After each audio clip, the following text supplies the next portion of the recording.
Hello students, welcome back to IGNOU study at home. ये video DECE के students के लिए। इस वीडियो में मैं आप लोगों के साथ जो DECE 1 के जो इम्पोर्टेंट प्रश्न हैं उनके आंसर शेयर करूँगी। वैसे तो मैंने सारे आंसर्स और जो सारे क्वेश्चंस हैं इनके वीडियो मैंने आप लोगों के साथ शेयर कर रखे हैं, लेकिन सोची कि अभी भाई पिछले वीडियो कई लोग नहीं देख पाते हैं, तो उन लोगों के लिए ये सारे प्रश्न मैं दोबारा से रिपीट कर रही हूँ। तो देखिए, आपसे कई बार एग्जाम में पूछा जाता है कि बच्चे जो होते हैं उनकी बच्चों की विचार शक्ति की योग्यताएं क्या क्या होती हैं। इस तरह से पूछ सकते हैं। तो आपको जैसे क्रमबद्धता हो गया, संरक्षण हो गया, जीवत्वारोपण हो गया, ये सारी चीज़ें आप उसमें लिख सकते हैं। लेकिन अलग अलग भी आपसे पूछा जाता है कि भाई बच्चे जो होते हैं ना, उनकी विचार शक्ति की कौन कौन सी योग्यताएं बच्चों में होती हैं वो बताइए। तो उस तरह से भी पूछ सकते हैं। तो अगर आपसे पूछा जाए कि क्रमबद्धता के बारे में लिखिए, या क्रमबद्धता सिर्फ दे देंगे और उसके ऊपर आपको कुछ लिखना है, तो क्रमबद्धता क्या है? क्रमबद्धता का मतलब हो गया वस्तुओं को क्रम में व्यवस्थित करके रखना, या फिर बढ़ते हुए क्रम में या घटते हुए क्रम में रखना, कि छोटी से बड़ी, बड़ी से छोटी। जैसे हम बच्चों को क्रमबद्धता का कौशल सिखाते हैं, तो उसके लिए क्या करते हैं, बच्चों को 5 लकड़ी के टुकड़े दे देंगे, उनको छोटे से बड़े क्रम में रखने के लिए हम कह देंगे। तो ये बच्चों को हम क्रमबद्ध करना सिखा सकते हैं। चीज़ों को श्रेणीबद्ध करते समय बच्चों को इस बात को समझना अथवा बताना होगा कि आगे इसके बाद क्या आएगा। यानी बच्चे खुद से नहीं कर पाते ना, उनको थोड़ा सा सिखाना पड़ेगा कि देखिए ये छोटा है, इसके बाद ऐसे बड़ा आएगा, फिर और इससे बड़ा आएगा। ये चीज़ अगर हम बच्चों को सिखा दें तो बच्चे थोड़ा क्रमबद्ध करना आसानी से सीख जाते हैं। बच्चा तभी चीज़ों को क्रमबद्ध कर सकता है जब वह आकार के क्रमानुसार चीज़ों को रखना सीख जाता है। क्रमबद्धता के लिए पियाजे ने शाला पूर्व बच्चों को लेकर एक प्रयोग भी किया था। अभी जगह जगह आप ना पियाजे नाम सुनेंगे, तो पियाजे एक बाल मनोवैज्ञानिक थे और उनके छोटा बच्चा था। तो उन्होंने क्या, छोटे बच्चे को, जो अपने बेटे को जो जो करते हुए देखा, उसी के आधार पर उन्होंने बच्चों में ये जो विचार शक्ति की योग्यताएं हो गई, या बच्चों में और जो भी चीज़ें पियाजे ने बताई थी इसी आधार पे बताई थी। चीज़ों को श्रेणीबद्ध करते समय बच्चे को इस बात को समझाना बताना होगा कि आगे इसके बाद क्या आएगा। बच्चा तभी चीज़ों को क्रमबद्ध कर सकता है जब वह आकार के क्रम के अनुसार चीज़ों को रखना सीख जाते हैं। क्रमबद्धता के लिए पियाजे ने शाला पूर्व बच्चों को लेकर एक प्रयोग भी किया था। जैसे उन्होंने अलग अलग साइज की 10 डंडियां ले ली और उनको कहा कि छोटे से बड़े में आप लगाओ। अब बच्चे क्या, कुछ बच्चों ने कर लिया, लेकिन ज़्यादातर बच्चे नहीं कर पाए। अब इसमें इसका मतलब हो गया कि पियाजे ने कहा कि भाई जो शाला पूर्व बच्चे होते हैं ना, उनमें वो बच्चे क्रमबद्ध नहीं कर पाते। लेकिन क्या, बच्चे थोड़े जब बड़े हुए, एक और प्रयोग किया गया, उन थोड़े से बड़े बच्चों पे किया गया था, तो उन्होंने ये चीज़ क्रमबद्ध कर दी थी, क्योंकि उनमें थोड़ा एक क्रमबद्धता का विकास हो गया था, दोबारा से किया था। इस अध्ययन में पियाजे ने पाया कि शाला पूर्व बच्चों में क्रमबद्धता नहीं पाई जाती है, लेकिन पियाजे के बाद जो प्रयोग हुए थे उसमें जो क्रमबद्धता बच्चों में पाई जाती है। इसमें क्या किया था कि थोड़े जो छोटे मोटे सुधार कर दिए गए, यानी बच्चों को थोड़ा बता दिया गया। 10 की जगह कम डंडियाँ दे दी, 5 डंडियाँ दे दी गई, उनको समझा दिया गया। और बच्चे भी जैसे कि थोड़े से अगर बड़े भी हो ना, तो जल्दी भी सीखते हैं। तो इस अध्ययन में बच्चों को ये करवाया गया, तो उन्होंने कर लिया था। तो इस चीज़ से पता चलता है कि बच्चों को चीज़ों को क्रम से बच्चे लगा तो सकते हैं, बशर्ते उनकी संख्या कम हो। इसलिए मान सकते हैं कि बच्चों में क्रमबद्धता होती है, जो उनमें संख्या की संकल्पना को सीखने में मदद करती है। इसके अलावा एक चीज़ होती है जीवत्वारोपण। जीवत्वारोपण का नाम से स्पष्ट है कि जीवत्वारोपण यानी किसी भी चीज़ में जीव का आरोपण। जीव यानी जीवित होना, जान होना। यानी बच्चों को क्या लगता है कि ये चीज़ जीवित है, भले ही कुर्सी हो, टेबल हो, किताब हो, पेन हो, पेंसिल हो, बच्चों को यही लगता है कि उस चीज़ में भी प्राण है। जीवत्वारोपण का मतलब हो गया प्रत्येक वस्तु को जीवंत समझना। शाला पूर्व बच्चों का मन बहुत ही चंचल होता है और वे बहुत कोमल स्वभाव के होते हैं। बच्चों में जीवत्वारोपण की संकल्पना को जीन पियाजे के अनुसार समझा जा सकता है। जीन पियाजे वही बाल मनोवैज्ञानिक हैं। इन्होंने बताया कि बच्चों को लगता है कि संसार में हर वस्तु में प्राण होते हैं, हर चीज़ जो होती है वो हमारी तरह सोच सकती है, उसमें भी हमारी तरह भावनाएं होती हैं। बच्चों को लगता है कोई भी वस्तु गिर गई तो उसे चोट लग सकती है। उन्हें लगता है कि सूरज जो होता है ना, सुबह बेचारा उगता है, कितनी देर पूरा दिन धूप देता है, पूरा दिन आसमान में जलता रहता है, तो शाम को वो थक जाता है, इसलिए बेचारा चला जाता है। उनके अनुसार चांद को ठंड लगती है, इसीलिए वो क्या करता है, बादलों के पीछे भाग के छिप जाता है, क्योंकि उसे सर्दी लग रही होती है तो वो बादलों को ओढ़ लेता है। इसी तरह बच्चों को सभी चीज़ें सजीव लगती हैं। बच्चे सोचते हैं बेचारा पुल कितना थक जाता है, क्योंकि सारे दिन उसके ऊपर गाड़ियाँ चलती हैं, सारे दिन। और इसके अलावा उन्हें लगता है जैसे उनके पास गुड़िया है, उसे भी भूख लगती है, उसे भी प्यास लगती है, हम खाना खा रहे हैं तो गुड़िया को भी खाना खिलाएंगे। गेंद को हम फेंक के मारते हैं ना बच्चे, तो उन्हें लगता है कि इसको ना लुढ़कना बहुत ज़्यादा पसंद है गेंद को, इसीलिए गेंद जैसे हम रखते हैं तो उछलने लग जाती है। तो बच्चों में जीवत्वारोपण के उदाहरण के तौर पर एक शिक्षिका का भी नज़रिया देख सकते हैं, यानी ये तो हम अपने आधार पे कह रहे हैं, एक शिक्षिका के आधार पर जीवत्वारोपण किस तरह से देखा जाता है। ये देखिए, एक शिक्षिका क्या करती है, इसमें एग्जाम्पल पे दिया गया, एक शिक्षिका है कक्षा में, वो बच्चों को पढ़ा रही है। रोज बच्चे आते हैं तो उनमें से एक बच्ची कुर्सी के ऊपर बहुत ही सलीके से बैठती है, बहुत प्यार से आराम से बैठती है, धीरे धीरे। शिक्षिका ने देखा कि भाई 1 2 दिन 3 दिन, कुछ दिनों तक देखा कि वो लगातार ही इस टाइप से बैठ रही है, तो एक लगता है ना कि भाई सब बच्चे तो आके आराम से जल्दी जल्दी बैठ जाते हैं धम धम धम करके, और वो बच्चे कितने आराम से बैठ रहे, कुछ तो बात है। तो उन्होंने उस बच्ची को अपने पास बुलाया और उनसे पूछा कि भाई आप जो इस तरह से ये करते हो, ये व्यवहार करते हो, यानी आप जो कुर्सी पे इस तरह से बैठते हो, क्यों बैठते हो? तो बच्ची ने बताया, अगर मैं कुर्सी को जोर से खींचूंगी, धकेलूंगी या उस पर जोर से बैठ जाऊंगी तो बेचारी कुर्सी को चोट लग सकती है।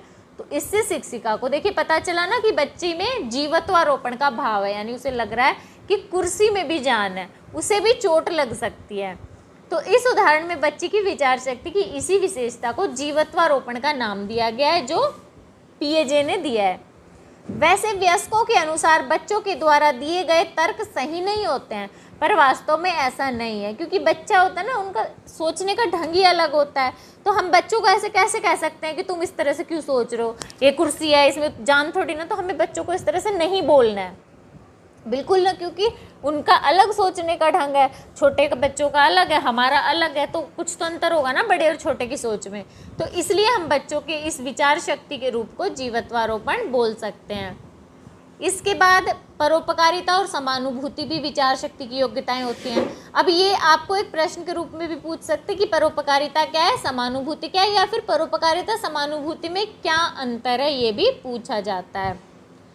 परोपकारिता क्या है? पहले परोपकारिता का मतलब हो गया पर उपकार, यानी दूसरों का उपकार करना अपने निजी लाभ के बिना, यानी ये नहीं देखना कि मैं इसका भला करूंगा तो बदले में मुझे क्या मिलेगा, नहीं, ये नहीं सोचना। बिना निजी लाभ के दूसरों के साथ चीजें या अपना समय बांटना या देना परोपकारिता कहलाती है, यानी बिना किसी स्वार्थ के, स्वयं के फायदे के या अपनी चीजें बांटना ही परोपकारिता है। इसी तरह समानुभूति आ जाती है। समानुभूति का मतलब हो कि देखने में ऐसा ही लगेगा कि परोपकार कर रहे हैं, तो समानुभूति एक ही बात है, नहीं अलग है। समानुभूति का मतलब आपका हो जाएगा दूसरों की भावनाओं को समझना, यानी दूसरों की भावनाओं को ये समझना कि भाई हमें इस तरह से बुरा लगता है, हमें चोट लगती है तो हम क्या सोचते हैं, उसे चोट लगती है तो वो क्या सोचते हैं, सेम वही समानुभूति होती है। यानी हम किसी दूसरे व्यक्ति की भावनाओं को स्वयं महसूस करें या उनकी स्थिति को समझे तो ये समानुभूति कहलाती है। जैसे एक बच्चा अपने दोस्त के साथ खेल रहा है, दोनों बच्चे आराम से अपना आंगन में खेलने लग रहे हैं, दूसरा बच्चा क्या है, रोने लग गया अचानक से, तो उस बच्चे को चुप करवाने के लिए, जो बच्चा चुप रो रहा था ना, उसे चुप करवाने के लिए दूसरे बच्चे ने कोशिश की, वो चुप नहीं हुआ। थोड़ी देर में उसने क्या, अपना खिलौना भी दे दिया कि शायद मैं तो खिलौना लेने से चुप हो जाता हूँ तो कभी ये भी चुप हो जाए, फिर भी वो बच्चा चुप नहीं हुआ, तो अंदर गया, उसकी माँ को पकड़ कर लेकर आया ताकि वो बच्चे को चुप करवा सके, क्योंकि उस बच्चे को पता है जब रोता है तो उसकी माँ भी उसे सांत्वना देती है तो बिल्कुल चुप हो जाता है। तो इसी तरह से बच्चे समानुभूति परोपकारिता सीख जाते हैं, और ये समानुभूति परोपकारिता क्या है, माता पिता से ही बच्चे सीखते हैं, अपने परिवार से ही सीखते हैं। अगर अंतर पूछा जाए तो आपको अंतर में लिखना पड़ेगा कि परोपकारिता व समानुभूति दोनों शब्द काफ़ी हद तक सामान्य में लगते हैं। जैसे परोपकारिता का मतलब हो गया बिना निजी स्वार्थ या लाभ के अपनी चीज़ें या फिर समय बांटना, और परोपकारिता का जब विकास होता है ना, उसी से समानुभूति भी बढ़ती है। जहाँ परोपकारिता में दूसरों का जो हम अपने लाभ के बिना दूसरों का उपकार करते हैं ना, वहीं पे समानुभूति में दूसरों की स्थिति को समझना पड़ता है, दूसरों की भावना को स्वयं समझना पड़ता है। क्योंकि बच्चों के लिए ऐसा करना मुश्किल होता है, क्योंकि बच्चे दूसरों की परिस्थितियों को समझने में पूरी रूप से सक्षम नहीं होते हैं। परंतु कई बार बच्चों या जो अन्य दूसरे बच्चे होते हैं जिन्हें वो जानते हैं, यानी हम जैसे दो बच्चे एक ही घर के बच्चे हैं, वो रोज़ साथ खेलते हैं, तो शायद उन बच्चों में समानुभूति वो समझ सकते हैं, क्योंकि वो रोज़ एक दूसरे को जानते हैं, एक दूसरे के स्वभाव से भी वो परिचित हैं। तो वे जैसे देखते हैं उदास बैठा तो अपना खिलौना दे देते हैं, उसे गले लगा कर भी सांत्वना देते हैं। ये चीज़ें बच्चे करते हैं, यानी बच्चों में समानुभूति है। जो माता पिता बच्चे के प्रति स्नेह या स्नेहशील या फिर सहायक होते हैं, उनके बच्चों में परोपकारिता व समानुभूति अधिक पाई जाती है। वे आसपास के लोगों से अधिक स्नेहपूर्ण संबंध भी बना सकते हैं। परोपकारिता और समानुभूति के बाद बच्चों की विचार शक्ति की एक और योग्यता होती है, उसका नाम है अहम केंद्रिकता। अब ये भी नाम से स्पष्ट है, कोई अलग नहीं लिखना है। अहम का मतलब खुद से, केंद्रिकता मतलब खुद की जो सोच होती है ना, कि दूसरे भी मेरी तरह ही सोचते हैं, वो अहम केंद्रिकता होती है।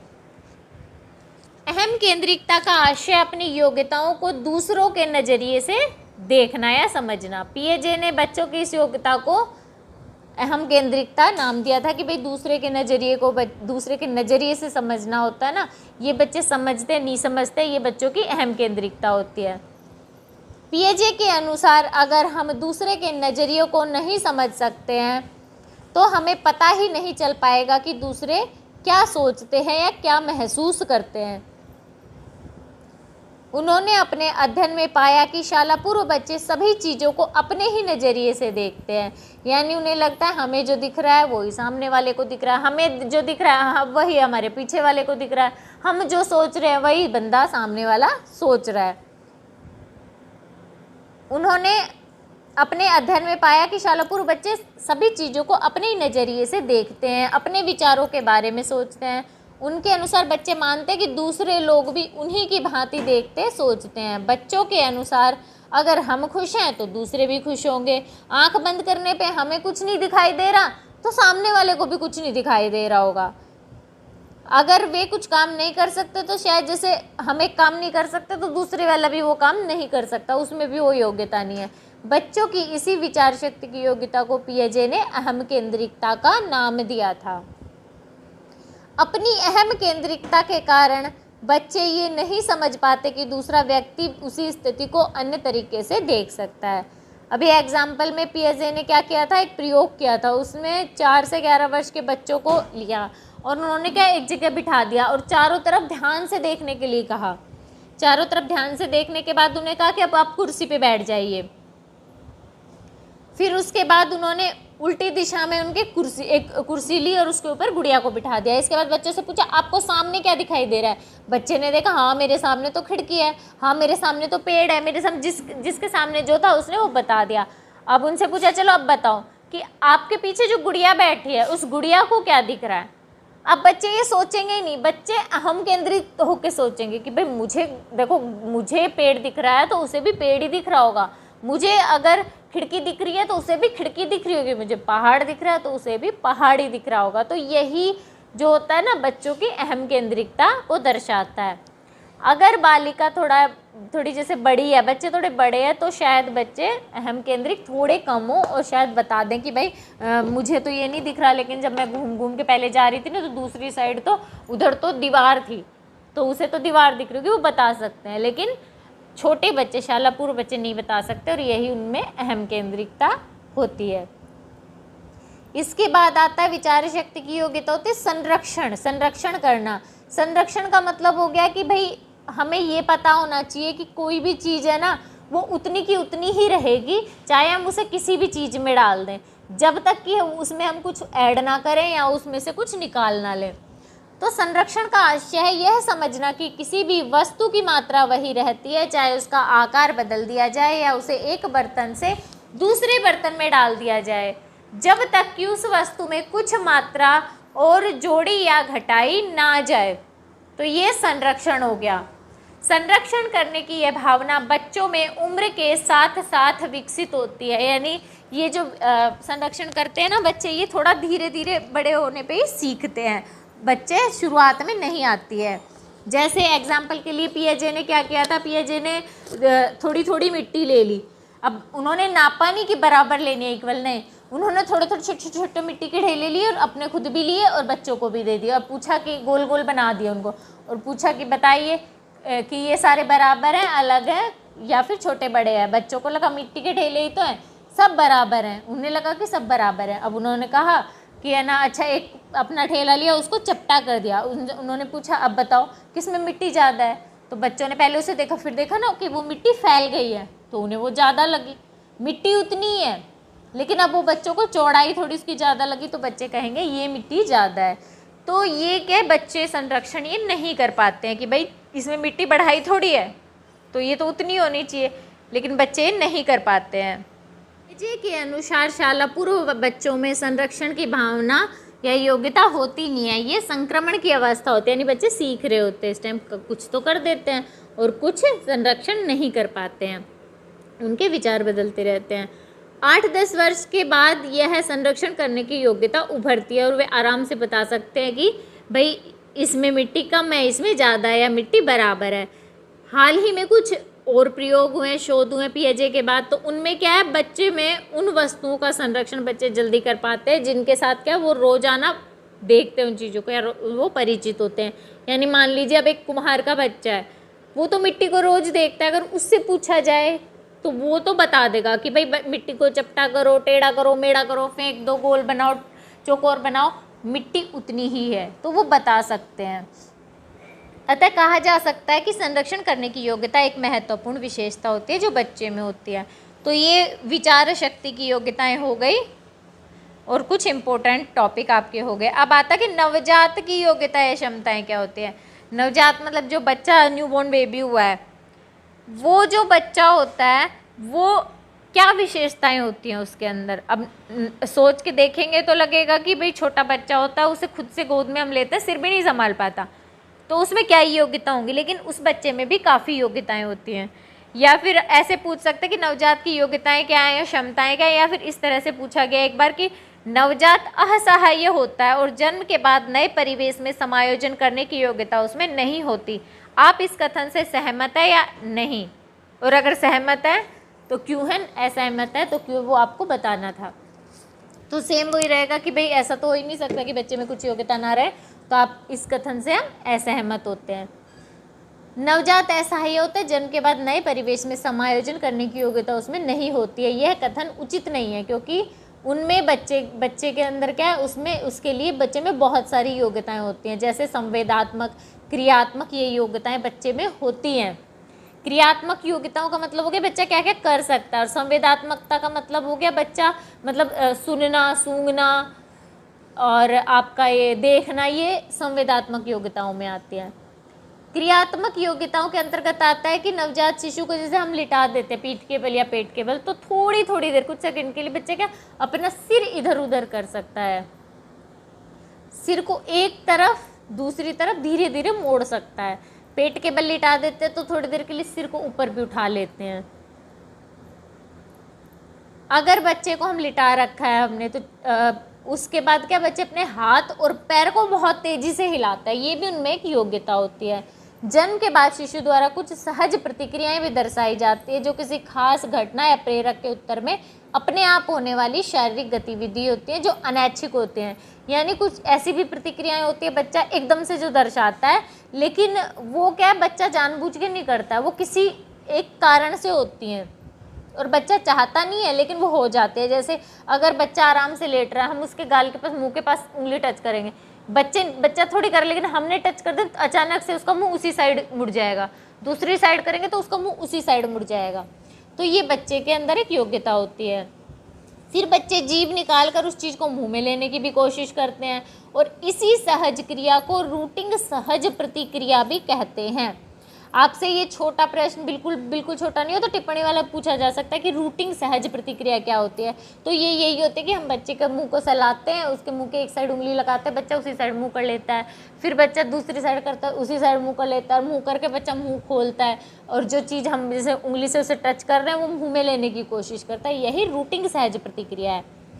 ये रूटिंग सहज प्रतिक्रिया नवजात शिशु में जीवित रहने के लिए आवश्यक होती है। इसी से क्या बच्चा दूध पीना सीखता है, बच्चे को चूसने की सहज प्रतिक्रिया आती है बच्चे को। इसमें बच्चे को कोई भी चीज़ मुंह में देंगे चूसने लगता है, और धीरे धीरे ये क्या वो पहचानने लग जाता है कि भाई ये दूध है और ये दूसरी चीज़ें, तो वो पहचान भी करने लग जाता है। बाद में ये चीज़ें लुप्त हो जाती हैं कि भाई हर चीज़ को चूसने लग जाता है, वो बाद में छोड़ देता है, सिर्फ दूध पीता है। कुछ प्रतिक्रियाएं कुछ समय के लिए होती है जबकि कुछ पूरे समय के लिए होती हैं। जैसे कुछ प्रतिक्रियाएं हो गई कि आँख के समीप कोई भी वस्तु आ जाए तो वो एकदम से झपका लेते हैं आँख, छोटे बच्चे जो नवजात शिशु होते हैं। ये हम बड़े भी करते हैं, यानी ये योग्यता को बच्चा पैदा होता है उसके बाद से लेके जन्म तक चलती रहती है। गर्म चीज़ छू जाए हाथ एकदम से पीछे सरका लेता है नवजात, हम बड़ों में भी ये चीज़ होती है, तो ये भी बच्चों में जीवन पर्यंत चलती है। ये तो क्रियात्मक विशेषता हो गई। इसके बाद होती है संवेगी योग्यताएं। नवजात की संवेगी योग्यताओं का मतलब हो गया बच्चे की संवेदना से संबंधित योग्यताएं विशेषताएं।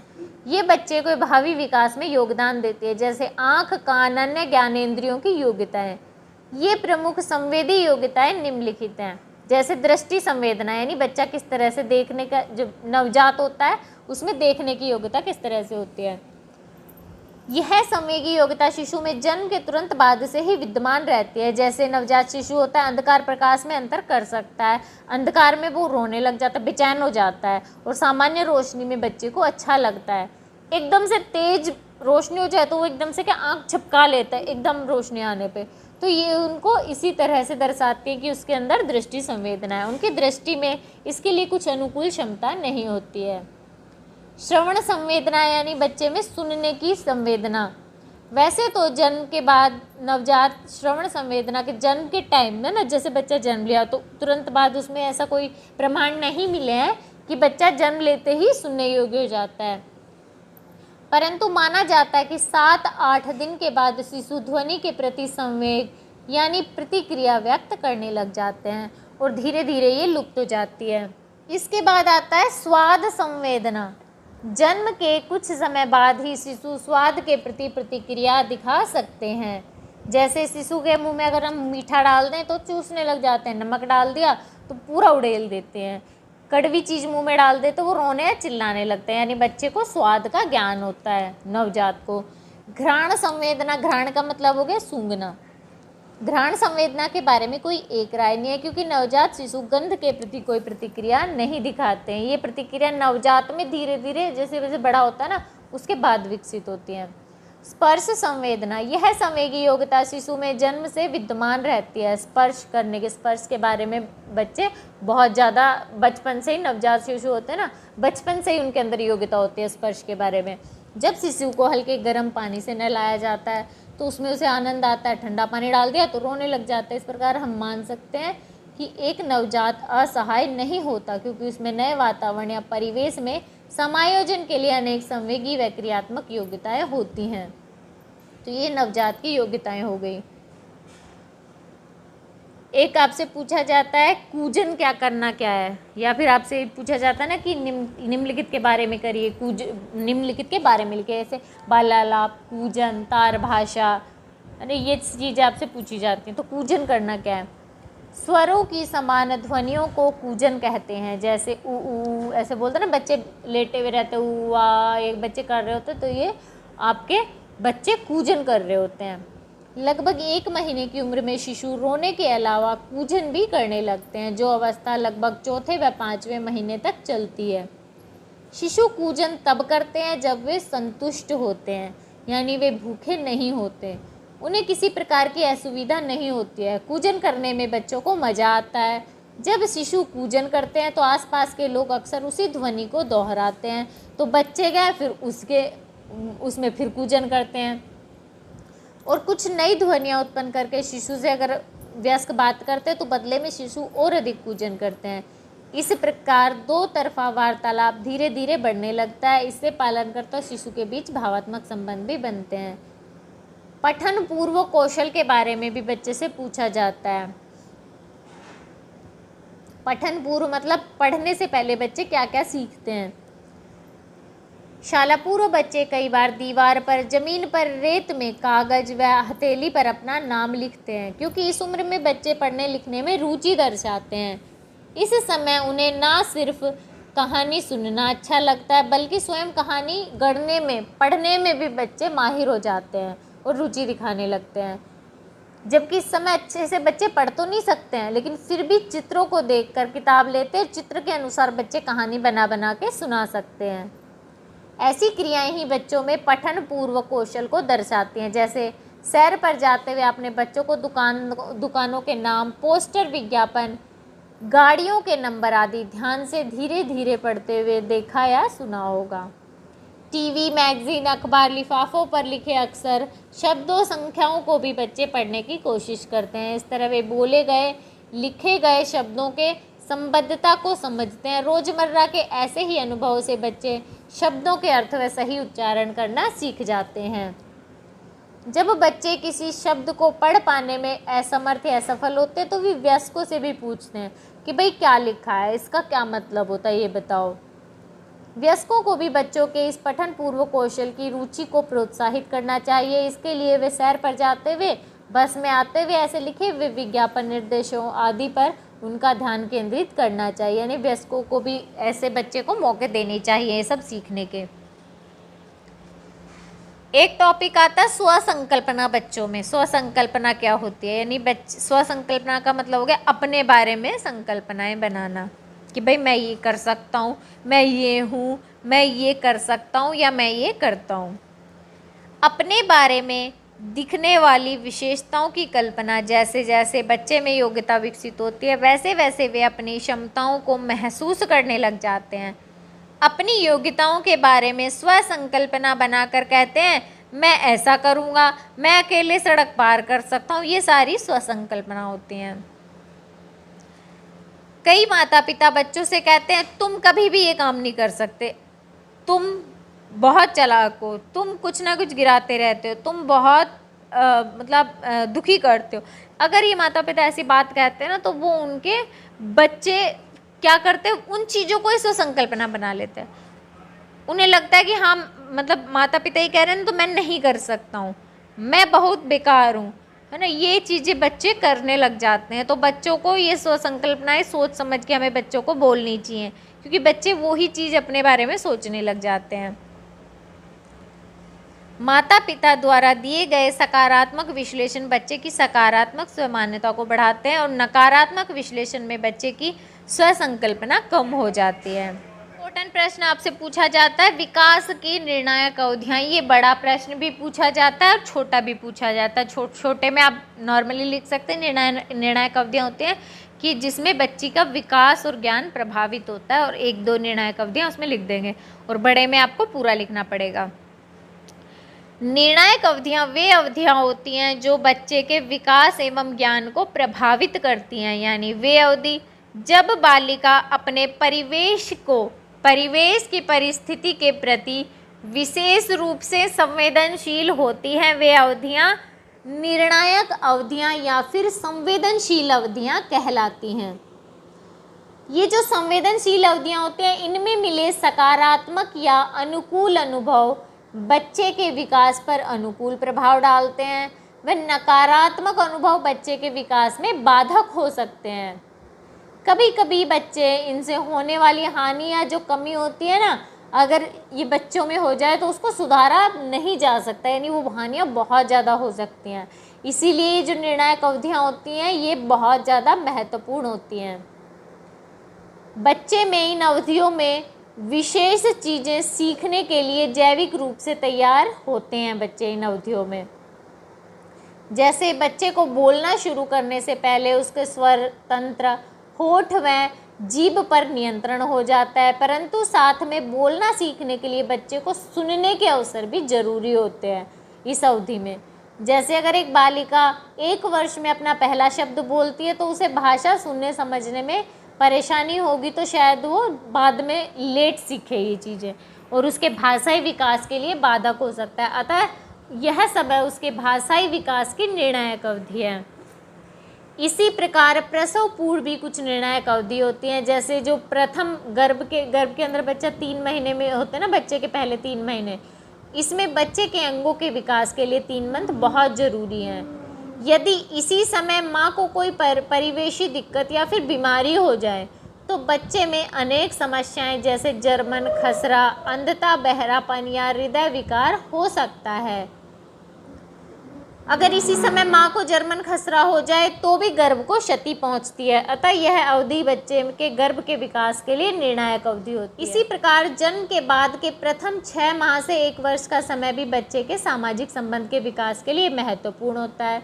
इसलिए अगर पालनकर्ता स्नेही हो और प्यार से बच्चे की देखभाल करे तो बच्चा अन्य लोगों के साथ स्नेहमयी व अच्छे संबंध बना सकते हैं। वही नकारात्मक अगर बच्चे के साथ व्यवहार होगा तो बच्चा अपने संबंध अन्य लोगों के साथ अच्छे नहीं बना सकता है। इसलिए ये अवधि भी बच्चे के सामाजिक विकास के लिए निर्णायक अवधि होती है, परंतु इनमें वैयक्तिक भिन्नताएं भी हो सकती हैं। इसके बाद माता पिता के व्यवहार की विभिन्न शैलियाँ पूछी जाती हैं और ये पूछा जाता है कि बच्चे के व्यक्तित्व पर ये शैलियाँ किस प्रकार प्रभाव डालती हैं। शैलियाँ क्या हो गई कि भाई हर माता पिता अपने बच्चे को अपने तरीके से पालते हैं, तो उनका जो तरीका होता है ना वो उनकी शैली होती है बच्चों को अनुशासित करने की। तो बच्चों को अनुशासित करने के लिए माता पिता के व्यवहार के साथ उनके व्यवहार की शैली भी बच्चों के व्यक्तित्व को प्रभावित करती है। कुछ माता पिता वात्सल्यपूर्ण होते हैं और स्नेहमयी होते हैं, तो कुछ द्वेषपूर्ण व स्नेह रहित होते हैं। वहीं कुछ माता पिता ऐसे होते हैं जो अपने व्यवहार के लिए तटस्थ होते हैं, यानी कुछ माता पिता नियमों के प्रति दृढ़ या सख्त होते हैं तो कुछ शिथिल होते हैं। यानी हर माता पिता की अलग अलग शैलियाँ होती हैं अपने बच्चों को अनुशासित करने की। तो जो शैलियाँ विभिन्न शैलियाँ होती हैं वो कई तरह की होती हैं। जैसे सभी अभिभावक माता पिता अपने अलग अलग शैलियों से बच्चे को पालते हैं। वे व्यवहार या शैलियाँ बच्चे के व्यवहार या उसके व्यक्तित्व को प्रभावित करती हैं जो उसके व्यवहार के द्वारा दर्शाई जाती हैं।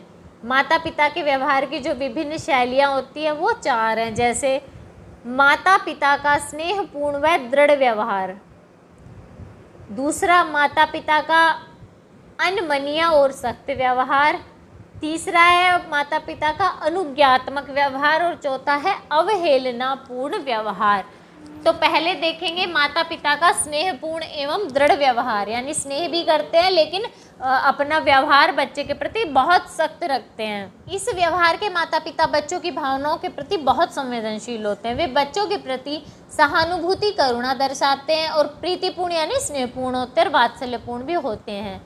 ऐसे माता पिता बच्चों के प्रयासों व उपलब्धियों के प्रति भी सहायक होते हैं। इन बच्चों की अक्सर वे क्या करते हैं, अपने बच्चों की बहुत प्रशंसा करते हैं और उनके तर्क वितर्क के लिए भी बच्चों को प्रेरित व प्रोत्साहित करते हैं। ऐसे माता पिता बच्चों की अक्सर प्रशंसा करते हैं, तर्क वितर्क के लिए प्रेरित करते हैं। वे बच्चों के लिए साधारण नियम बनाते हैं और ये स्पष्ट भी कर देते हैं कि भाई इन नियमों का पालन करना ही करना है। बच्चों पर इन नियमों को थोपते नहीं है बल्कि वो परिणाम भी बताते हैं कि भाई ये आपको मानना ही मानना है, क्यों मानना है वो रीज़न बताते हैं ताकि बच्चों को नियमों का पालन का कारण समझ आ जाए। माता पिता द्वारा अपनाई गई यह शैली बच्चों में माता पिता के प्रति विश्वास को भी बढ़ावा देती है और बच्चों में स्वाधीनता और आत्मनिर्भरता को बढ़ाती है। दूसरी शैली है माता पिता का अनमननीय और सख्त व्यवहार। ऐसे माता पिता अपने आप को प्राधिकारी मानते हैं और ज़्यादातर शक्ति केंद्रित तरीके का इस्तेमाल करते हैं, तर्क का बहुत कम ही प्रयोग करते हैं। ऐसे माता पिता कुछ नियम स्थापित करते हैं और सोचते हैं कि बच्चों द्वारा इनका पालन बिना किसी विरोध के करना चाहिए और माता पिता बच्चों को बताते नहीं हैं कि भाई ये नियम है, इनका आपको पालन करना, क्यों करना है ये नहीं बताते हैं उनको। वे बच्चों को अपने ढंग से व्यवहार करने, सोचने या अपना परिप्रेक्ष्य रखने को प्रोत्साहित नहीं करते।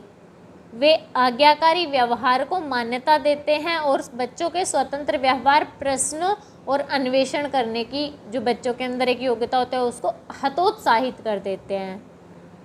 ऐसे कई माता पिता तो सभी हर लोगों के सामने यानी किसी भी लोगों के सामने अपने बच्चे को खुलेआम द्वेष या अस्वीकृति दर्शाते हैं, उनको डांट देते हैं। ऐसे माता पिता के बच्चों के व्यवहार में असंतोषपूर्ण, अविश्वस्त और गैर मिलनसार जैसी विशेषताएं मिलती हैं। अन्य बच्चों की तुलना में ये बच्चे अधीन, आज्ञाकारी, आक्रामक और डरपोक हो सकते हैं। ये बच्चे माता पिता के प्रति भी आक्रामक व्यवहार दर्शाते हैं। ऐसे माता पिता के बच्चे पढ़ाई में पीछे रह जाते हैं और इनको स्वतः स्फूर्ति या मर्जी से कार्य करने के अवसर नहीं मिलते हैं। इसके बाद तीसरी शैली आती है कि माता पिता का अनुज्ञात्मक व्यवहार। ऐसा व्यवहार वाले माता पिता बच्चों के लिए अनुशासन के प्रति शिथिल होते हैं। वे बच्चों को बच्चे जैसा ही चाहते हैं और वैसा करने की पूर्ण स्वतंत्रता भी दे देते हैं। यानी बच्चे को पालना या फिर बच्चे को कुछ सिखाना वे अपनी जिम्मेदारी नहीं मानते हैं। ऐसे व्यवहार की शैली के माता पिता के बच्चे कम विचारशील, कम समझदार व कम आत्मनिर्भर होते हैं। अतः वे बच्चे जिम्मेदारी लेना भी पसंद नहीं करते हैं और हम उम्र बच्चों के साथ भी इनका व्यवहार अच्छा, विकसित और विचारशील नहीं होता है। चूँकि माता पिता बच्चों के आक्रामक व्यवहार को नियंत्रित करने का प्रयास नहीं करते हैं, तो ऐसे बच्चे क्या उच्च स्तर के आक्रामक भी हो जाते हैं कि भाई कुछ कहना जाना तो है नहीं मम्मी पापा ने, तो बहुत ज़्यादा आक्रामक यानी गुस्सा दिखाने वाला व्यवहार प्रदर्शित करते हैं। इसीलिए अनुज्ञात्मक व्यवहार बच्चों के विकास में बाधा डालता है। इसके बाद आता है माता पिता का अवहेलनापूर्ण व्यवहार। ऐसे व्यवहार में माता पिता अपने बच्चों की अवहेलना यानी अनदेखी करते हैं। वे अपने बच्चों के प्रति कुछ ज़्यादा रुचि नहीं रखते यानी उनका ध्यान ढंग से नहीं रखते। ऐसे माता पिता बच्चों के प्रति ज़्यादा स्नेह व वात्सल्य भी प्रदर्शित नहीं करते हैं और वे तटस्थ रहते हैं। यानी माता पिता एक तरह से अपने व्यवहार के द्वारा बच्चों की उपेक्षा कर देते हैं कि भाई जो हो रहा है होने दो। तो जो माता पिता ऐसा व्यवहार प्रदर्शित करते हैं उनके बच्चे इस व्यवहार का नकारात्मक प्रभाव पड़ता है उनके बच्चों के ऊपर। ऐसे बच्चों को जो बच्चे होते हैं वे अपने हम उम्र बच्चों के साथ बचपन व वयस्कावस्था में संबंध तनावपूर्ण बनाते हैं, यानी कि उनके अपने दोस्तों के साथ अच्छे संबंध नहीं बनते हैं। इनका व्यवहार असामाजिक हो जाता है। इनमें उपलब्धि प्राप्त करने और उसके लिए प्रयत्न करने के लिए अभिप्रेरण भी नहीं होता है। इस प्रकार माता पिता के व्यवहार की विभिन्न शैलियाँ बच्चों के व्यक्तित्व पर अलग अलग प्रभाव डालती हैं। आपका इम्पोर्टेंट प्रश्न पूछा जाता है कि ICDS यानी समेकित बाल विकास सेवा योजना के द्वारा प्रदान की जाने वाली सेवाएं कौन कौन सी पूछ सकते हैं। पूछ सकते हैं कि वो 6 सेवाएं कौन सी हैं, उनको सूचीबद्ध कीजिए और उन सेवाओं के लाभार्थी का उल्लेख कीजिए। अगर छोटा बड़ा प्रश्न होगा तो ये सारी चीज़ें पूछेंगे, अगर छोटा पूछना होगा तो पूछेंगे कि ICDS यानी समेकित बाल विकास सेवा योजना के लाभार्थियों के बारे में बताइए या उसकी योजनाएं बताइए, अलग अलग पूछ सकते हैं। तो समेकित बाल विकास सेवा कार्यक्रम यानी ICDS, इसे आप लोकल लैंग्वेज में समझ सकते हो, जो आपके आंगनबाड़ी की जो आपको सेवाएं दी जाती है वो सेवाएं।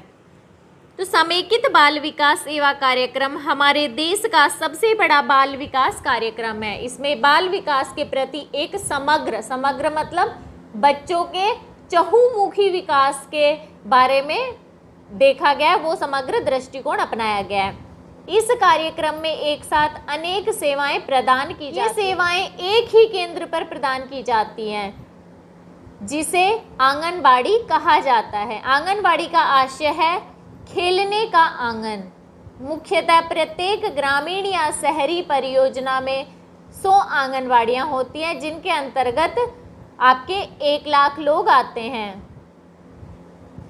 इसी तरह प्रत्येक जनजातीय परियोजना में 50 आंगनबाड़ी होती हैं जिनके अंतर्गत आपके 35,000 लोग आते हैं।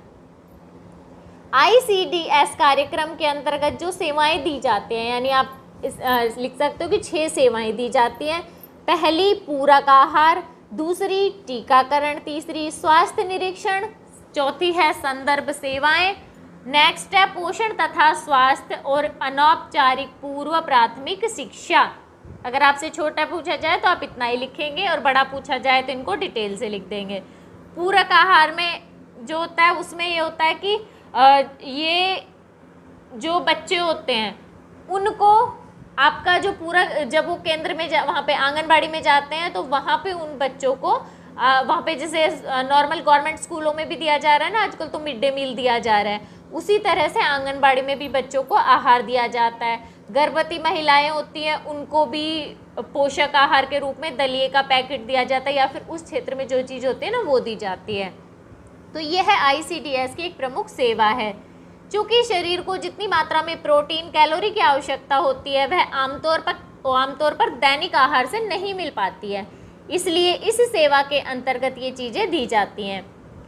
इस सेवा में क्षेत्रीय या व्यक्तिगत स्तर पर पोषणहीनता होने पर विटामिन ए या फिर लौह तत्व, फोलिक अम्ल या आयोडीन प्रदान किया जाता है। इसके अंतर्गत कम आय वाले वर्गों के परिवार के 6 वर्ष से कम आयु के बच्चे एवं गर्भवती स्तनपान करने वाली महिलाओं को लिया जाता है। यानी जो आपके गरीब परिवार हो गए, कुछ एक आय फिक्स रहती है, अगर उससे कम कमाने वाले परिवार हैं और उनके 6 साल तक के बच्चे, गर्भवती महिलाएं और जो किशोरी स्त्रियां होती हैं ना वो भी आती हैं इसमें, और स्तनपान कराने वाली माताएं भी आती हैं। इनमें उन बच्चों और स्तनपान कराने वाली गर्भवती माताओं की ओर ज़्यादा ध्यान दिया जाता है जो अति संवेदनशील और अधिक कुपोषित होती हैं, तो उन्हें पूरक पोषण या पूरक आहार दिया जाता है। इसके बाद इसमें एक सेवा दी जाती है टीकाकरण। टीकाकरण में बच्चों को डिप्थीरिया, काली खांसी, टिटनेस, पोलियो, जो टीबी, तपेदिक या चेचक के टीके लगाए जाते हैं। बच्चों को जो भी टीके लगते हैं वो आप आंगनबाड़ी में जाके भी लगवा सकते हैं। इसके अंतर्गत जन्म से लेकर 6 वर्ष तक के बच्चे व गर्भवती महिलाएं आती हैं। फिर उसके बाद स्वास्थ्य निरीक्षण की भी सुविधा ICDS के अंतर्गत दी जाती है। आंगनवाड़ी कार्यकर्ता छोटी मोटी बीमारियों को पहचान कर उनकी दवाएं देते हैं। वे समय समय पर 6 वर्ष से कम आयु के बच्चों, गर्भवती व स्तनपान कराने वाली माताओं के स्वास्थ्य का निरीक्षण करते हैं ताकि उनकी समय पर उचित देखभाल व उनका उपचार किया जा सके। संदर्भ सेवाएं मतलब हो गया अगर कोई समस्या तो उससे संबंधित बच्चे को सेवाएं या दवाएं वगैरह दी जाती हों। बच्चों व गर्भवती एवं स्तनपान कराने वाली महिलाओं की बीमारियों की पहचान करके उनसे संबंधित इलाज व सेवाएं दी जाती हैं जो 6 वर्ष से कम आयु के बच्चों व गर्भवती तथा स्तनपान कराने वाली महिलाओं को दी जाती हैं। इसके बाद पोषण व स्वास्थ्य शिक्षा है। पोषण और स्वास्थ्य शिक्षा के अंतर्गत माताओं को अपनी व परिवार की ज़रूरतों, खास तौर पर बच्चों की ज़रूरतों को पूरा करने के लिए पोषण और स्वास्थ्य की शिक्षा दी जाती है। इसमें मुख्यतः प्रसव पूर्व, प्रसव पश्चात देखभाल, गर्भवती व स्तनपान कराने वाली स्त्रियों को अतिरिक्त भोजन की जानकारी, बच्चों के टीकाकरण के बारे में, नवजात शिशु की देखभाल, अतिसार की देखभाल आदि के बारे में बताया जाता है। इस सेवा के अंतर्गत 15 से 45 वर्ष की आयु वर्ग की समस्त महिलाओं, विशेषकर गर्भवती व स्तनपान कराने वाली माताएं आती हैं। इसके बाद लास्ट सेवा जो आंगनवाड़ी में जो आपके ICDS के अंतर्गत दी जाती है वो है अनौपचारिक पूर्व प्राथमिक शाला पूर्व शिक्षा। यह एक महत्वपूर्ण सेवा है जो ICDS के अंतर्गत 3 से 6 वर्ष की आयु के बच्चों को दी जाती है ताकि उनकी विकासात्मक जरूरतें पूरी हो सकें। आंगनवाड़ी में बच्चों के शारीरिक, नैतिक, सामाजिक, भाषाई, संज्ञानात्मक और भावात्मक विकास के लिए विभिन्न क्रियाएं आयोजित की जाती है जिससे कि बच्चों का क्रियात्मक समन्वय व नियंत्रण के अंतर्गत बच्चों की वृद्धि हो सके। इस प्रकार ICDS के अंतर्गत अनेक सेवाएं प्रदान की जाती हैं। अब ICDS या फिर जो आंगनबाड़ी की जो सेवा है उस कार्यक्रम की किन्हीं 2 चुनौतियों का संक्षेप में वर्णन कीजिए। यानी आंगनबाड़ी चलाई तो जा रही है, ये सुविधा दी तो जा रही है, लेकिन ये सुविधाएं देने के लिए क्या समस्याएं आ रही हैं कि भाई ये सुविधाएं सब अच्छी तरह से मिल नहीं पा रही हैं। ICDS कार्यक्रम बच्चों व महिलाओं के विकास के लिए एक समेकित सेवा कार्यक्रम है। इसमें 0 से 6 वर्ष की आयु के बच्चों व गर्भवती एवं स्तनपान कराने वाली महिलाओं को शामिल किया जाता है। इस कार्यक्रम के अंतर्गत पूरक आहार, टीकाकरण, स्वास्थ्य निरीक्षण व संदर्भ सेवाएं, पोषण व स्वास्थ्य शिक्षा तथा अनौपचारिक पूर्व प्राथमिक यानी शाला पूर्व शिक्षा दी जाती है। वैसे तो यह कार्यक्रम एक विस्तृत बाल विकास कार्यक्रम है, फिर भी इसके सामने बहुत चुनौतियां हैं। इस कार्यक्रम में महिलाओं के स्वास्थ्य, पोषण व शिक्षा को काफ़ी हद तक प्रभावित किया गया है, परंतु यह कार्यक्रम जैसा होना चाहिए उसके परिणाम वैसे नहीं आ सके हैं, क्योंकि इसके कार्यान्वयन में अथवा इसके कार्य क्षेत्र में कुछ समस्याएं आती हैं। जैसे लोग क्या इसे सरकारी कार्यक्रम समझते हैं और इस पे क्या इतना जानबूझ के लाभ ही नहीं उठाते कि गवर्नमेंट सर्विस अच्छी होगी नहीं होगी, इसके ऊपर ज़्यादा ध्यान ही नहीं देते हैं। संबद्ध विभिन्न विभागों की विभिन्न सेवाओं के बीच समन्वय का अभाव है। आंगनवाड़ी कार्यकर्ताओं का निम्न शैक्षणिक स्तर और आंगनबाड़ी कार्यकर्ता व अन्य ICDS कार्यकर्ता का निम्न स्तरीय उत्प्रेरण। इसके बाद आंगनबाड़ी में रिकॉर्ड और रजिस्टरों की जांच पर ज़्यादा बल दिया जाता है और उनमें अपर्याप्त स्थान है, यानी उनके पास स्थान भी सही नहीं है। क्रियाएं आयोजित करने के लिए अपर्याप्त सामग्री। तो अगर आपसे छोटा पूछा जाएगा तो आप इतना ही लिखेंगे, और अगर आपसे 20 नंबर का ही पूछा जाएगा तो इनमें आप डिटेल से लिख देंगे। लोग इसे एक सरकारी कार्यक्रम समझते हैं। तो जैसे हम खुद जैसे हॉस्पिटल की बात ले लो, अगर हमें किसी को जाना होता है ना, देखते हैं ना, हम 10 में से 9 बंदे प्राइवेट हॉस्पिटल की तरफ भागते हैं। दिमाग में ही उनके रहता है कि सरकारी हॉस्पिटल है तो यहाँ पे क्या ही जाना है, क्यों जाना, सुविधा नहीं होंगी, दिमाग में ही बिठा के रखते हैं। तो ICDS कार्यक्रम में समुदाय की सहभागिता जरूरी है, परंतु समुदाय के लोग ऐसा नहीं मानते हैं। ज़्यादातर लोग सोचते हैं ये कार्यक्रम तो सरकारी काम है, तो वहाँ पर आंगनबाड़ी कार्यकर्ता का वे सहयोग नहीं करते, क्योंकि उन्हें इस परियोजना को शुरू करने से पहले सूचित भी नहीं किया जाता है, ना ही उन्हें उन सेवाओं में योगदान देने के लिए बोला जाता है। CDPO व अन्य कार्यकर्ता भी समुदाय को अपने निर्णयों में शामिल नहीं करते हैं, इसलिए कार्यक्रम ज़्यादा सफल नहीं हो पाया है। समुदाय के लोग सोचते हैं कि यह सरकारी काम है तो हम बीच में क्यों पड़े, और कार्यकर्ता सोचते गांव के लोग मेरे काम में हस्तक्षेप ना करें, यानी वो भी अपना काम खुद से करना चाहते हैं, इसलिए वे लोगों की मदद लेने से हिचकिचाते हैं। इस प्रकार जो कार्यक्रम समुदाय के लोगों के लिए बनाया गया उसमें जब वो भाग नहीं लेंगे तो फिर कार्यक्रम कैसे विकसित होगा। दूसरा, जो कार्यकर्ता होते हैं उनका निम्न शैक्षणिक स्तर। अब आंगनबाड़ी में जो कार्यकर्ता होता है ना, वो बहुत ज़्यादा पढ़े लिखे नहीं होने चाहिए, ऐसे कार्यकर्ता ही वो लोग ले लेते हैं। आंगनबाड़ी कार्यकर्ता के रूप में नियुक्त महिलाओं का शिक्षण स्तर ज़्यादा नहीं होता है, उनका एक निम्न शैक्षणिक स्तर तक ही पढ़ा लिखा होना आवश्यक होता है। इनमें से कुछ अंतस्थ क्षेत्रों से आने वाले आंगनबाड़ी कार्यकर्ता की बड़ी तादाद तो उस वांछित स्तर पर भी शिक्षित नहीं होती, यानी ऐसी कुछ महिलाएं चाहिए होती कि कम से कम भाई 8वीं पढ़ी होनी चाहिए, लेकिन उस जगह पे महिलाएं आवेदन करेंगी, वहाँ पे पता चलता है कि 8वीं तक भी कोई नहीं पढ़ा लिखा है, तो फिर वो 6वीं तक पढ़ा लिखा, 5वीं तक पढ़ा लिखा को भी लेना ही पड़ता है। तो यहाँ पे दिक्कत हो जाती है उनको। चूँकि कार्यकर्ता का चयन स्थानीय स्त्रियों में से ही करना होता है, तो कई बार तो ये कार्यकर्ता निरक्षर या फिर अर्ध शिक्षित होती हैं, जिन्हें रिकॉर्ड भरने व अन्य कार्यों में भी मुश्किल होती है। प्रशिक्षण में भी वे कार्यक्रम समझ नहीं पाती, परिणाम स्वरूप वे कार्यक्रम में उचित व आवश्यक सेवाएं देने में असफल हो जाते। इस प्रकार सरकार द्वारा संचालित कार्यक्रम के सामने अनेक चुनौतियां हैं, और इनमें जो 2 चुनौतियां हैं उसका हमने यहाँ पे वर्णन कर दिया। इसीलिए ये ICDS या आंगनबाड़ी कार्यक्रम अपने उद्देश्यों की प्राप्ति नहीं कर सका है। बच्चों के मूल्यांकन बच्चों की प्रगति का मूल्यांकन कैसे किया जा सकता है ये बताना है, और जो 2 तरीके हैं वो बताने हैं आपको।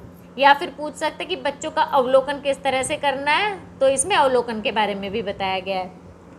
शाला पूर्व केंद्र में आने वाले बच्चों के मूल्यांकन की आवश्यकता हमें उनके बारे में, यानी बच्चों की प्रगति के बारे में जानने में मदद करती है। जब हम बच्चों का मूल्यांकन करेंगे तो हमें पता चलेगा कि भाई बच्चा किस चीज़ में रुचि ले रहा है, किस में नहीं ले रहा, क्या करने योग्य है और वो क्या कर सकता है। ये सारी चीज़ें मूल्यांकन से पता चलती हैं। मूल्यांकन के कई तरीके हैं, जिनमें से 2 प्रमुख तरीके हैं जो अपनाए जाते हैं। पहला है अवलोकन। अवलोकन का मतलब हो गया बच्चे का अवलोकन करना, यानी उसको ढंग से देखना, वो कुछ क्रिया कर रहा ना उसको ढंग से देखना, और बाद में उस चीज़ों को ऑब्जर्व करना कि जब वो खेल रहा था तो इस तरह से व्यवहार कर रहा था, वो सारी चीज़ें। अवलोकन बच्चों के मूल्यांकन का एक महत्वपूर्ण तरीका है। शालापुर केंद्र में यह तरीका कार्यकर्ता बच्चों के संबंध में जानकारी प्राप्त करने के लिए करते हैं, जिसमें वे बच्चे के पसंद नापसंद, उसके व्यवहार के तरीके और योग्यताओं के बारे में अवलोकन करके प्रत्येक बच्चे की क्षमताओं के बारे में जानते हैं। अवलोकनों के रिकॉर्ड के लिए कार्यकर्ता उनको वृत्तांत या जांच सूची रेटिंग स्केल्स के रूप में लिख सकते हैं। जैसे व्यवहार संबंधी विशिष्ट घटनाओं का रखरखाव एक रजिस्टर में होता है। इसमें बच्चों के व्यवहार के बारे में जो रोचक व महत्वपूर्ण बातें हैं उनका रिकॉर्ड किया गया होता है। इसके लिए सबसे अच्छा तरीका होता है हर बच्चे के लिए अलग अलग रजिस्टर या फाइल बना दिया जाता है, जिसमें बच्चे का नाम होगा, उसकी जन्म तिथि होगी, फिर जब बच्चे ने एडमिशन केंद्र में कब लिया था वो तिथि लिखी जाती है। फिर बच्चे का 15-20 मिनट में बच्चे के अवलोकन के बाद जो बच्चे के बारे में ज़रूरी बातें वे लिखी जानी चाहिए। जैसे बच्चा अकेले खेल रहा है, बाहर अंदर या सबके साथ खेलते हुए, मुक्त क्रिया संरचित क्रिया के दौरान उनका अवलोकन करेंगे और फिर लिखेंगे कि बच्चे के विकास के सारे पहलुओं को ध्यान में रखेंगे। फिर लिखेंगे कि बच्चा कैसा व्यवहार कर रहा है, बच्चा कैसा है। जांच सूची, ये तो आपका हो गया रजिस्टर बनाना, यानी व्यवहार संबंधी विशिष्ट घटनाओं का रखरखाव। फिर जांच सूची भी बनाई जाती है, एक तरीका है, और रेटिंग स्केल। अवलोकन का दूसरा तरीका है जांच सूची या रेटिंग स्केल, जिसमें बच्चों के बारे में जानकारी रिकॉर्ड कर सकते हैं। अधिकतर शिक्षकों को अवलोकन में बच्चों के मूल्यांकन का यही तरीका सरल लगता है, क्योंकि इसमें बच्चों के विकास की सारी जानकारियां प्राप्त कर फिर रिकॉर्ड करके बच्चों का मूल्यांकन आसानी से किया जा सकता है और बच्चों के लिए चलाए गए कार्यक्रम के उद्देश्यों व लक्ष्यों को प्राप्त किया जा सकता है। और फिर इस चीज़ का पता भी लगाया जा सकता है कि भाई हम ये बच्चे हैं, इनमें ये कमी है, क्या हम इसे पूरा कर सकते हैं, या हम जो चाहते थे वो हमारे बच्चों ने ये चीज़ें प्राप्त की हैं या फिर नहीं की हैं। शिक्षक को जब भी समय मिले तब वे इसमें जानकारी भर सकते हैं। इसे एक ही बार में भरना जरूरी नहीं होता है। जांच सूची में बच्चों के आत्मविश्वास, संवेगों को नियोजित या नियंत्रित करना, रेटिंग स्केल बनाना आदि होता है, जो कि बच्चों के विकास के प्रत्येक क्षेत्र के बारे में जानकारी देता है। दूसरा तरीका है बच्चों के अवलोकन का कि बच्चों के द्वारा किए गए कार्यों को देखना, यानी उनका मूल्यांकन करना। केंद्र में बच्चों की प्रगति का मूल्यांकन का दूसरा तरीका है बच्चों के द्वारा किए गए कार्यों को एकत्रित करना और उनका विश्लेषण करके उनका रिकॉर्ड करना। एक तो बच्चों का ही हम सीधा अवलोकन करते हैं, दूसरे में बच्चे जो काम कर रहे हैं ना उस काम का अवलोकन करते हैं हम। जैसे बच्चों द्वारा बनाई गई ड्राइंग, कॉलाज, क्ले से बनाई गई आकृतियाँ व ऐसे अन्य कार्य, जैसे कि बच्चों द्वारा बनाई जाने वाली चीज़ें हमें बताती हैं कि बच्चे का कैसा स्वभाव है, उसको कितना ज्ञान है, किस चीज़ का ज्ञान है, यानी वह अपनी उम्र के हिसाब से ढंग से विकसित हो रहा है या नहीं हो रहा है। जैसे हम बच्चे के द्वारा बनाए गए चित्र को देखकर बच्चे के विकास के बारे में जान सकते हैं। इस प्रकार अवलोकन व बच्चों के कार्यों के द्वारा हम बच्चों की प्रगति का मूल्यांकन कर सकते हैं। एक प्रश्न पूछा जाता है बच्चों का भाषाई विकास। बच्चों का भाषाई विकास, इसमें 3 से 6 वर्ष की आयु के बच्चों का भाषाई विकास पूछा गया है। 3 से 6 वर्ष की आयु के बच्चे शाला पूर्व बच्चे कहलाते हैं। इस समय बच्चों का शब्द भंडार बहुत तेजी से बढ़ता है और अपेक्षाकृत अधिक स्पष्ट रूप से शब्द व वाक्यों का प्रयोग करते हैं। शाला पूर्व बच्चों के भाषाई कौशल को निम्नलिखित चरण से समझ सकते हैं। जैसे शाला पूर्व वर्षों में बच्चों के पहले शब्द भंडार में वृद्धि होने लग जाती है। लगभग 4 वर्ष की उम्र तक बच्चे अपनी भाषा में औसतन 1200 शब्दों का प्रयोग करते हैं। 4 से 6 वर्ष की आयु में बच्चों का शब्द भंडार बहुत बड़ा हो जाता है और धीरे धीरे 12,000 से 14,000 शब्दों तक पहुंच जाता है।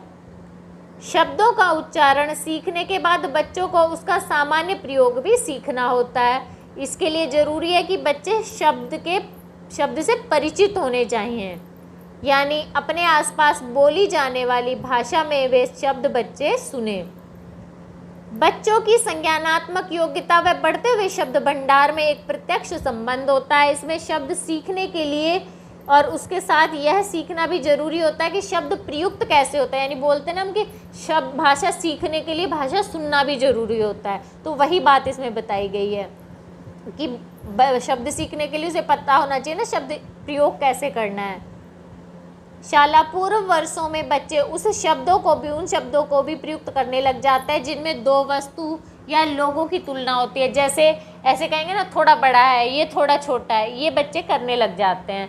बहुत बड़ा या कम बड़ा, ये चीज़ें बच्चों को आ जाती हैं। यदि हम किसी बच्चे को एक पेंसिल या पक्षी दोनों दिखा दें तो बच्चा तुरंत बता देगा कि ये पक्षी है, ये पेंसिल है। ये हर चीज़ बच्चे अलग कर देता है शाला पूर्व वर्षों में, यानी उसे बोलना तो आ ही रहा है, उन चीज़ों के बारे में भी आ रहा है, इसीलिए बच्चा बता रहा है। लेकिन उसे दो समान दिखने वाले चित्र, एक चित्र कुत्ते का एक बकरी का दिखाएं तो शायद बच्चे असमंजस में दोनों को समान कहें, क्योंकि इस अवस्था में वे मनुष्य के पहलुओं पर ध्यान केंद्रित नहीं कर पाते हैं। ये छोटे बच्चे हैं और बकरी और कुत्ता देखने में थोड़ा थोड़ा क्या, चार पैर है, मुंह भी एक जैसा सा बना देते हैं, तो थोड़ा अंतर हमें बच्चों को सिखाना होता है। शाला पूर्व वर्षों में बच्चों में स्थान संबंधी संकल्पना का भी बोध होने लगता है। वे सोचने लग जाते हैं कि आसपास की हर वस्तु जगह घेरती है। यह संकल्पना उन्हें उन शब्दों की सही व्याख्या व प्रयोग करने में सहायता करती है जो स्थान को सूचित करता है। जैसे यहाँ, वहाँ, इधर उधर, ऊपर नीचे, आगे पीछे बच्चे बोलने लग जाते हैं। शब्द भंडार बढ़ने के बाद बच्चों को भाषा के नियमों का फिर बोध होने लग जाता है। समय की संकल्पना आने के बाद बालिका कालों का भी सुनिश्चित प्रयोग करना प्रारंभ कर देती है, तथापि वह कभी कभी गलतियां भी कर देती है। 3 से 6 वर्ष के बच्चों की भाषा में तीनों कालों को सुना जा सकता है, यानी मैं ये करता था, करूँगी, कर रही थी या फिर करूँगी।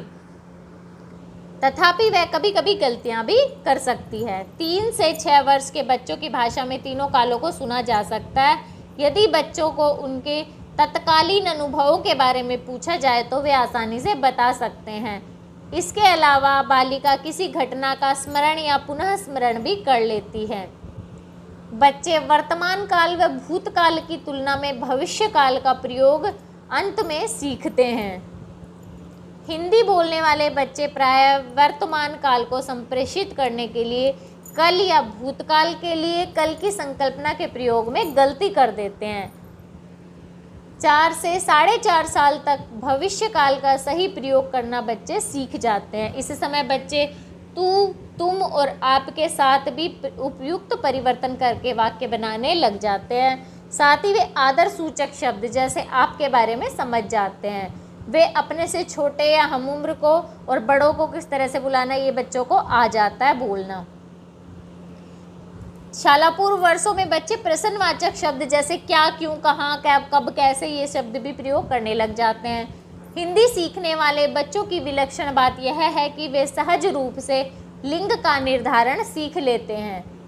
3 से 4 वर्ष के दौरान बच्चे वाक्यांशों के साधारण और आमतौर पर प्रयुक्त होने वाले आलंकारिक व निहित अर्थों को समझने लगते हैं, यानी वे कुछ सामान्य वाक्यों में छिपे हुए अर्थ को समझ सकते हैं। नेक्स्ट हमसे एक इम्पोर्टेंट प्रश्न पूछा जाता है कि बच्चे के भाषा के विकास को प्रभावित करने वाले कारक कौन कौन से होते हैं। यानी कि बच्चे का जो भाषा का विकास हो रहा होता है, बच्चा बोलना सीख रहा होता है, भाषा सीख रहा होता है, तो उसे क्या क्या चीज़ें प्रभावित करती हैं। तो भाषा के विकास को प्रभावित करने वाले कारक जैविक एवं पारिवेशिक है। जैविक का मतलब हो गया आनुवांशिक हो गया, पारिवेशिक मतलब जिस वातावरण में रहता है ना घर परिवार वाले लोग या आसपास का वातावरण। जैविक कारक, जैविक कारकों में आनुवांशिक और परिपक्वता सम्मिलित है जो बच्चे के विकास की समय सारणी को निर्धारित करते हैं कि भाई बच्चा किस उम्र में क्या सीखेगा। भाषा सीखने का आधार है ध्वनियों को सुनने व उन्हें उत्पन्न कर पाने की क्षमता। निम्नलिखित 3 तथ्य इस बात की पुष्टि करते हैं कि जैविक रूप से मानव में भाषा सीखने की प्रवृत्ति होती है। यानी कि बच्चा जैविक रूप से जब पैदा होता है तो उस टाइम ही उसमें ये प्रवृत्ति होती है कि वो भाषा सीखे। जैसे हमारे शरीर की संरचना भाषा को सुनने, बोलने व समझने के लिए विशेष रूप से तैयार की गई है। दूसरा, हम यह जानते हैं कि नवजात शिशु मानव की भाषा के प्रति सबसे अधिक प्रतिक्रिया दिखाते हैं, जिससे पता चलता है कि हमें भाषा सीखने की योग्यता जन्मजात है। तीसरा, भाषा विकास की समान अवस्थाएं होती हैं और सभी बच्चे इन अवस्थाओं में लगभग एक ही आयु से गुजर रहे होते हैं, चाहे बच्चे कोई भी भाषा बोलें। इस सार्वभौम अनुक्रम का तात्पर्य है कि अनेकों प्रयास करने पर भी हम 1 वर्ष की बालिका को वाक्य बोलना नहीं सिखा सकते हैं, भले ही वो कोई भी भाषा क्षेत्र से आती हो, क्योंकि बोलने के लिए शिशु का जैविक रूप से तैयार होना जरूरी होता है। ये सभी तथ्य भाषा विकास के जैविक आधार को प्रमाणित करते हैं और इसी से भाषा जो होती है वो प्रभावित होती है। जो भाषा है उसको प्रभावित करने वाले पारिवेशिक या सामाजिक कारक। भाषा संबंधी विकास पर बच्चे जिस स्थान व परिस्थिति में रहते हैं, आचरण करते हैं, विचारों का आदान प्रदान करते हैं, उससे भाषा का विकास होता है। जैसे निम्न श्रेणी के परिवार व समाज के लोगों में भाषा का विकास थोड़ा कम होता है, क्योंकि उन्हें दूसरों के संपर्क में आने का अवसर कम मिलता है। इसी प्रकार बालिका के परिवार में कम व्यक्तियों के होने पर भी भाषा संकुचित हो जाती है। हर बालक अपने समूह यानी जिस भाषाई वर्ग से संबंधित होता है उसी की भाषा बोलना सीखता है। जिस प्रकार वह बोलता है, जिन शब्दों का प्रयोग करता है और उसकी भाषा का लहजा सभी अपने आसपास के लोगों से प्रभावित होता है। वह बालक जो बिना लोगों के संपर्क में आए बड़ा होता है, वह सामान्य रूप से नहीं बोल पाता है, नॉर्मली नहीं बोलेगा, तथा बाद में भाषा सिखाने में शायद उसे कठिनाई भी होती है। जिन बच्चों की स्वर्ण शक्ति क्षीण होती है, वे भी अन्य सामान्य बच्चों की भांति 6 से 10 महीनों के बीच बालालाप करना शुरू कर देते हैं। लेकिन वो बालालाप कर रहे हैं और दूसरा भी प्रत्युत्तर में कर रहा है, लेकिन उन्हें सुनाई नहीं दे रहा, तो वो धीरे धीरे बबलाना बंद कर देते हैं। इसी के कारण ऐसे बच्चे ना तो स्वयं और ना ही अन्य लोगों को बोलते हुए सुन पाते हैं। अगर इन बच्चों को सुनने की मशीन ना दी जाए तो ये बिना भाषा सीखे बड़े हो जाएंगे और भाषा में इनको दिक्कत होगी। ये तथ्य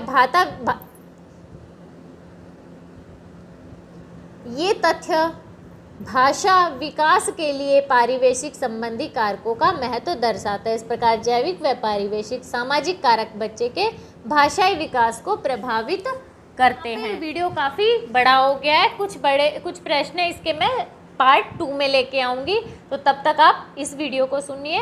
और अगर वीडियो अच्छा लगा हो तो प्लीज़ चैनल को सब्सक्राइब, वीडियो को लाइक ज़रूर कीजिए। मिलते हैं अगले वीडियो में कुछ नए इन्फॉर्मेशन के साथ।